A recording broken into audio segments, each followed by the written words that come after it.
C'est une tradition journalistique qui tend à disparaître. Au Sénégal, la presse satirique est au plus mal. On est bien loin de la période faste du journal Le Politicien de Mame Lestia ou encore du Cafa libéré de Pape Samba Kane. Aujourd'hui, seul le petit railleur sénégalais de Ibou Fall est encore visible dans les kiosques. Sur les raisons de cette décadence, Pape Samba Kane est d'avis que c'est le régime politique actuel qui pourrait bien museler les acteurs de la presse satirique. Ce pays a connu une sorte de contre-révolution. Quand l'alternance est arrivée pour changer le régime du président Abdou Diouf, il n'y a pas que la politique qui a changé. L'approche que les gens avaient des médias a changé et l'approche que les politiques eux-mêmes avaient pu avoir de la presse satirique pour en parler n'était plus la même. C'est très difficile d'en parler sans que ça paraisse faire des jugements de valeur sur le personnel politique qui avait remplacé le personnel politique du Parti socialiste. Mais je crois que, en tout cas personnellement, moi, ce qui m'aurait arrêté, et m'a arrêté, parce que je n'ai pas manqué de rencontrer des propositions pour refaire un journal satirique, c'est de m'interroger, est-ce que la classe politique, le personnel politique, comprendrait d'abord les règles du jeu comme les autres l'accepteraient, accepterait les règles du jeu comme les autres l'avaient accepté, et aurait l'intelligence de la situation. Pour Omar Diakité, dit Odia, caricaturiste de renom, c'est un problème de prix qui se pose. Le gros problème, c'est les moyens financiers. D'abord, parce qu'un journal, il faut d'abord le mettre sur pied, avoir une rédaction, avoir des dessinateurs sur place et les payer régulièrement. Parce que c'est la meilleure façon aussi de retenir les gens. Parce que les gens qui ne sont pas payés ne sont pas motivés, ne sont pas intéressés. Ce qui a fait que les journaux n'ont pas marché, c'est que le public n'a pas répondu en masse. Les journaux sortaient, mais ne se vendaient pas. Et comme tu le sais, à terme, ça finit par casser. Peut-être qu'il faudrait un journal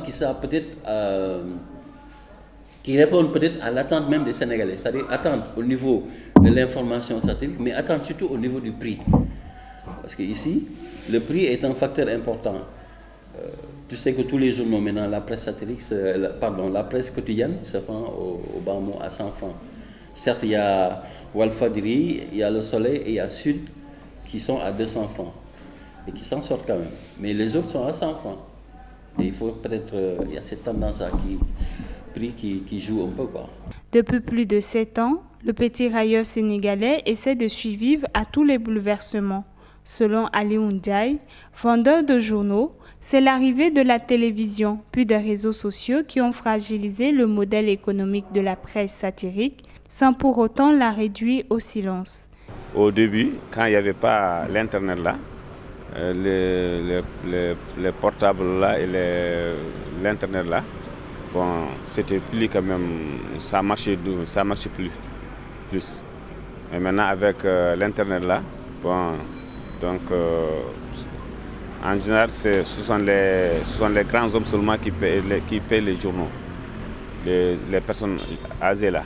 C'est eux, les jeunes, ils payent seulement que Stade, des fois l'Obs, mais ce sont les personnes âgées seulement qui payent les journaux écrits là.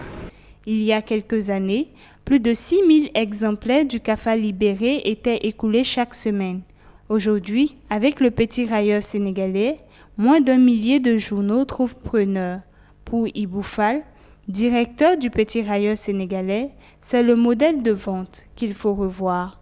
Moi, mon ambition, je le disais au début, parce que c'est un vrai problème pour la presse, c'est de faire en sorte que le petit railleur parte de l'imprimerie et aille directement chez le lecteur, qu'il ne passe plus par les kiosques, qu'il ne soit plus exposé dans la rue. Bon, il y aura certainement un acte de présence pour faire une sorte de com, pour montrer qu'il existe.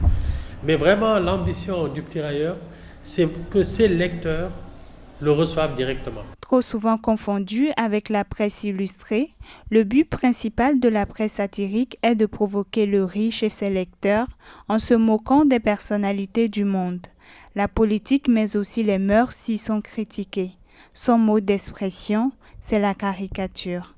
Je pense que notre mission, c'est de désacraliser, de dédramatiser, de faire en sorte, au lieu de pleurer, d'en rire, même si le rire est grinçant, Mais c'est un peu la bouffée d'oxygène quand on a envie de se cogner la tête au mur et que justement la satire rend l'actualité.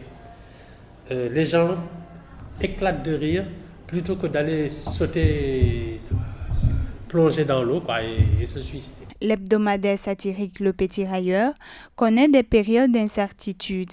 C'est un journal fantôme pour citer son directeur. Néanmoins, Ibou Fall ne compte pas baisser les bras et espère un avenir meilleur.